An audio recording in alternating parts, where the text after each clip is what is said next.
कलयुग के बाद कैसा युग होगा? प्रिय भक्तों, पुराणों और शास्त्रों में इसका वर्णन मिलता है। पुराणों की माने तो कलयुग में पाप चरम पर होगा। लोग एक दूसरे को गाली देंगे, सभी देश आपस में लड़ने को तैयार हो जाएंगे, एक दूसरे के इलाके पर कब्जा कर लिया जाएगा, इंसान और जानवर दोनों पर अत्याचार होगा।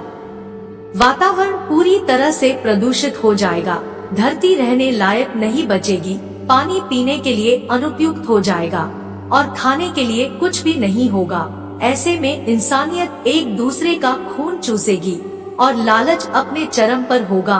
कोई किसी का नहीं होगा, बेटा बाप को मार डालेंगे, कोई स्त्री की इज्जत नहीं करेगा, सब लालची होंगे। दुनिया में हाहाकार मचेगा, हर तरफ दहशत फैल जाएगी, मनुष्य एक दूसरे को सताएंगे, मारेंगे, लूटेंगे और चारों ओर दुष्टता होगी।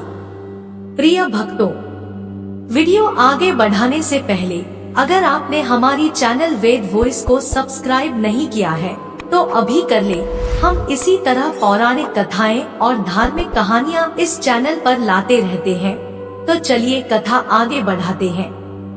प्रिय भक्तों, पुराणों के अनुसार जब कलयुग का अंत होगा तब पृथ्वी पर जीवन की एक नई शुरुआत होगी। प्रकृति धीरे धीरे पूरे ग्रह को पुनः प्राप्त कर लेगी। एक नए युग की शुरुआत करते हुए मनुष्य का पृथ्वी पर पुनर्जन्म होगा। इस नए युग में न तो कोई पाप होगा और न ही कोई पापी। सारी मानवता सह अस्तित्व में रहेगी और महान जीवन जिएगी। सभी भगवान को याद करेंगे और एक दूसरे के प्रति दयालु रहेंगे। प्रिय भक्तों, सतयुग 17,28,000 वर्ष का होगा और लोगों की आयु 4,000 से 10,000 वर्ष के बीच होगी।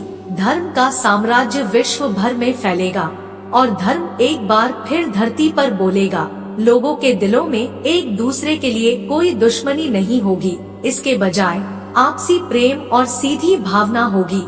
मानवता को पुनर्स्थापित किया जाएगा और मनुष्य परम ज्ञान प्राप्त करेगा। मनुष्य शारीरिक सुख से ऊपर मानसिक आनंद को प्राथमिकता देगा। धर्म और कर्मकांड में विश्वास करने लगेंगे। प्रिय भक्तों, मनुष्य सतयुग में तपस्या के माध्यम से भगवान के साथ संवाद करने और भगवान को प्राप्त करने में सक्षम होगा। इस अवधि में मनुष्य का अपने शरीर पर पूर्ण नियंत्रण रहेगा। परमात्मा से आत्मा का जुड़ाव ही मनुष्य को सुख प्रदान करेगा। सतयुग को विश्व का स्वर्ण युग कहा जाएगा।